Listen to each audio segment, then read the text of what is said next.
नमस्कार,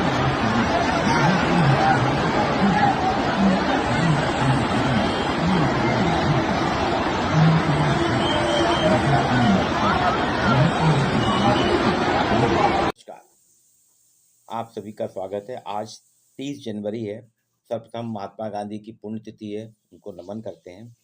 और इसी के साथ कल मौनी अमावस्या पे प्रयागराज में एक हादसा हुआ। हालांकि ये पहली घटना नहीं है। भीड़ तंत्र भारत का एक विशाल स्वरूप है। भीड़ की अपनी एक महिमा होती है। भीड़ के बारे में हम कुछ भी नहीं कर सकते। इतना बढ़िया व्यवस्था करने के बाद भी कहाँ चूक हो गई ये स्पष्ट नहीं है। और मौनी अमावस्या में ये तय था कि 10 करोड़ के लगभग और उससे ज़्यादा आदमी, हालांकि सरकार कह रही थी हमने 15 करोड़ लोगों की व्यवस्था की है। सरकार अपनी तरफ सही है, प्रशासन अपनी तरफ सही है। इसमें कहाँ कैसे गड़बड़ी हुई इसको देखने के लिए अगर हम देखें, भीड़ तंत्र पे जब हम नज़र डालते हैं, भीड़ का अपना एक मनोविज्ञान होता है, भीड़ का अपना एक समाजशास्त्र होता है। समाजशास्त्र के विद्यार्थी जानते हैं कि भीड़ क्या है, भीड़ कैसे होती है और भीड़ को नियंत्रित करना कितना कठिन कार्य है। हुआ भी यही।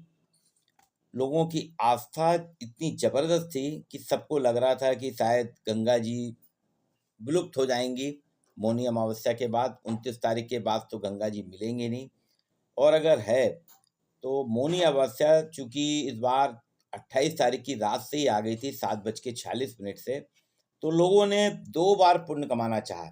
पहले जाके, क्योंकि वहाँ पे जनता पहुँच गई थी, पहले कि हम गंगा में नहा लें मुहूर्त में, और फिर सुबह 4 बजे जो ब्रह्म मुहूर्त रहता है जिसमें पूरे साधु संत आते हैं, जितने भी नागा साधु आते हैं, ये लोग सवेरे आते हैं। इनके लिए स्लॉट बना था आधे आधे घंटे का। तो पब्लिक वहीं पे तट पे रात भर सोने लगी। नहाने के बाद वहीं सो गया। आप सोचिए, इतनी ठंड में भी पब्लिक को ठंड भी नहीं लग रही थी। आस्था इतनी जबरदस्त थी, सबको पुण्य कमाने का लाभ था कि मौनी अमावस्या में सिर्फ संगम में ही पुण्य मिलेगा और कहीं नहीं मिलेगा। उस पुण्य की प्राप्ति के लिए लोगों ने अनदेखी करी, जिद करी। और इसमें अधिकतर हुआ यह है कि इसमें श्रद्धालु कम, ये पर्यटक, इस बार मैं भी रहा इलाहाबाद में, मैंने देखा है 4 दिन में श्रद्धालु कम है, पर्यटक ज़्यादा है, जो सिर्फ सेल्फी बनाने के लिए, मौज मस्ती के लिए, भीड़ को देखने के लिए, नागा बाबुओं को देखने के लिए आ रहे हैं। और उसी में ये हुआ है कि हमको पुण्य मिल जाए। पुण्य का लक्ष्य जो था इतना ज़्यादा महत्वपूर्ण हो गया कि उसके कारण ये हादसा हुआ। तो भीड़ तंत्र पे आज आपके साथ मैं चर्चा हूँ। मैंने थोड़ी औपचारिक बातें बताई हैं। हमारे साथ हैं पीएम एक्सीलेंसी कॉलेज सतना के प्रिंसिपल डॉक्टर एस.सी. राय।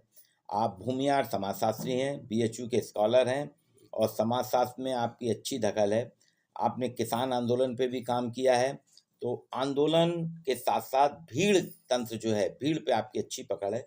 भीड़ के बारे में आप बताएंगे कि वास्तव में भीड़ जब होती है, भीड़ को संभालना कहाँ मुश्किल होता है, कहाँ गड़बड़ी होती है, और ये जो हुआ इसके पीछे मूल कारण क्या है, उससे आपको चर्चा कराएंगे। आइए, आपके साथ मुखातिब हैं सुरेश राय जी। नमस्कार। ध्रुव जी ने जो प्रश्न उठाया है वो बहुत ही समसामयिक है।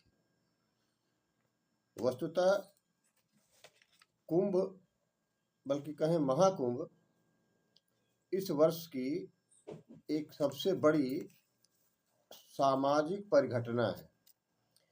आप लोगों ने अखबारों के माध्यम से, सूचना तंत्र के माध्यम से ये जान ही लिया होगा कि लगभग 45 करोड़ लोग, जो कि एक बहुत बड़ी जनसंख्या होती है, कुंभ स्नान करेगी।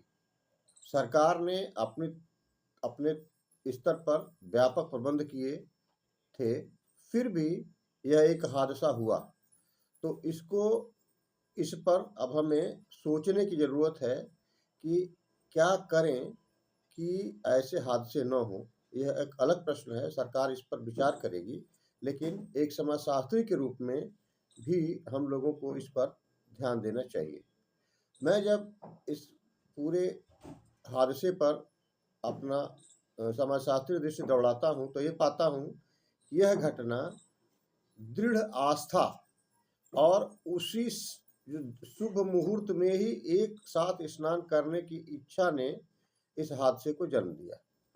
वस्तुतः हमारा जो भारतीय ज्ञान परंपरा है, उस ज्ञान परंपरा में ग्रह, नक्षत्र, तारे और शुभ मुहूर्त का एक बहुत बड़ा महत्व है और ऐसा करने का लोग प्रयास करते हैं कि शुभ मुहूर्त में ही हम सब काम करें। आप देखेंगे कि अपने दैनिक जीवन में, अपने सामाजिक सांस्कृतिक जीवन में हम लोग शुभ मुहूर्त में कामों को करते हैं। ऐसे में जब कुंभ में ये हुआ कि सब लोग चाहते थे कि हम संगम में ही स्नान कर लें और वहीं सब अपना पूरा जिसको आम भाषा में कहें कि डेरा डंडा जमा के बैठ गए थे और एक साथ लोग बड़े और बैरिकेड हो गए, बैरिकेड टूट गए और जब बैरिकेड टूट के लोग आगे बढ़े और उधर से पुलिस ने जब रोका उनको, तो फिर वो पीछे हटे और फिर एक बहुत बड़ी घटना घट गई। अखबारों में सब आया है, इस पर मैं ज़्यादा नहीं जाना चाहता हूँ। मैं आना चाहता हूँ कि हम लोगों की जो आस्था है, उसको वैज्ञानिक आयाम देने की ज़रूरत है, क्योंकि अब देश की संख्या बहुत बढ़ गई है। जब कभी कुंभ की परंपरा की शुरू हुई होगी तो कुछ लाख में रही होगी, कुछ लाख या करोड़ में रही होगी देश की संख्या, लेकिन अब हम दुनिया के सबसे बड़े देश हैं और ऐसे में आस्थाएं तो अपनी जगह पे ही हैं और लोग उसका पालन भी करते हैं। उसको वैज्ञानिक आयाम देने की ज़रूरत है। वैज्ञानिक आयाम जब मैं कहता हूँ तो उसका आशय ये है कि लोगों में चेतना जागृत की जाए कि जो महाकुंभ में व्यवस्था की गई है गंगा या यमुना और संगम पे मिला के, वो 15 किलोमीटर लंबी है, मगर सभी लोग संगम पॉइंट पे ही जाना चाहते हैं।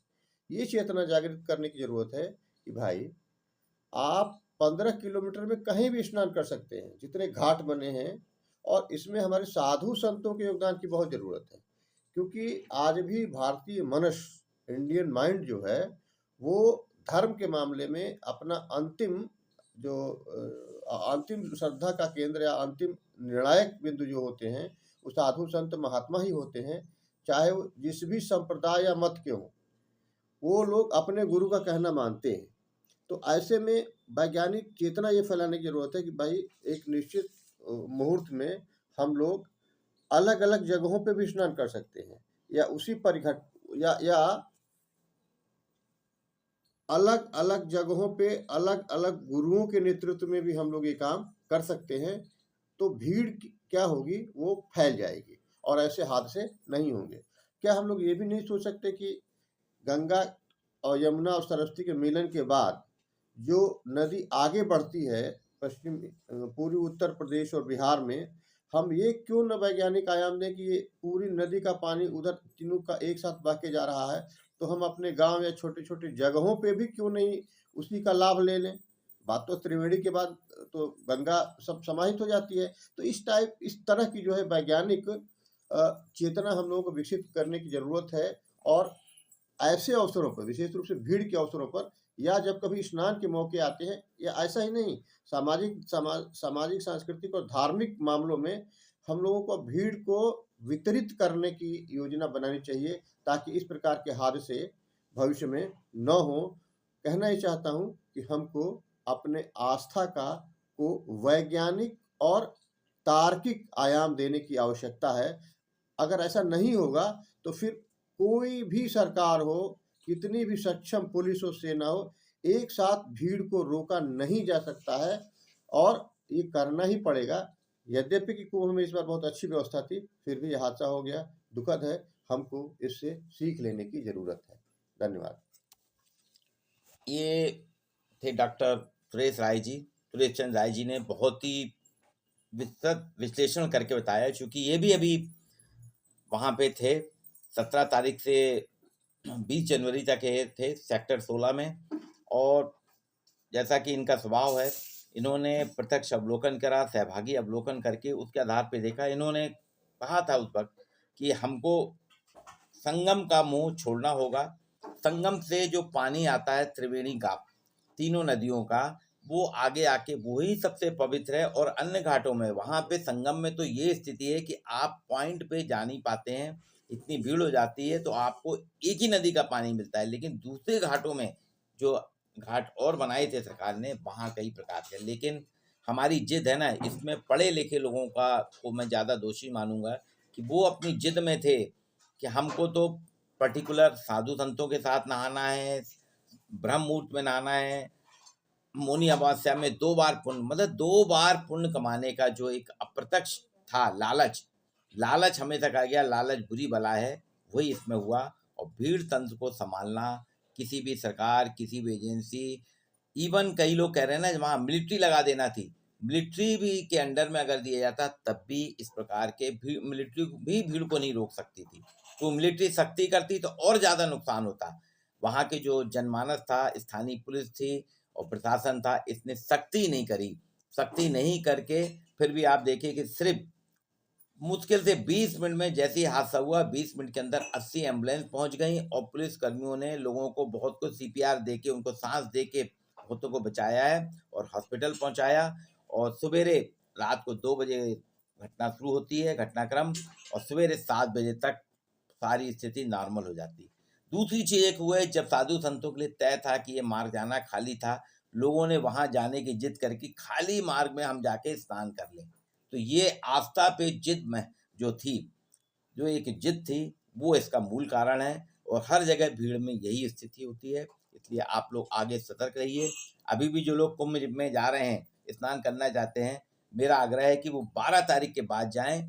माघी पूर्णिमा का भी एक स्नान हो जाएगा, उसके बाद जाएं और आराम से नहाएं और संगम में जाने का मोह त्याग दें।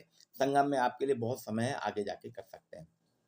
इसमें जितने भी दिवंगत हुए हैं उन सभी के लिए Madhyanchal sociological society, sociology with Dhruv Dikshit channel अपनी हार्दिक संवेदना व्यक्त करता है। हम उनके पूरे परिवार के साथ इस दुख में शामिल हैं। आज के लिए इतना ही। वीडियो को लाइक और शेयर जरूर कीजिए।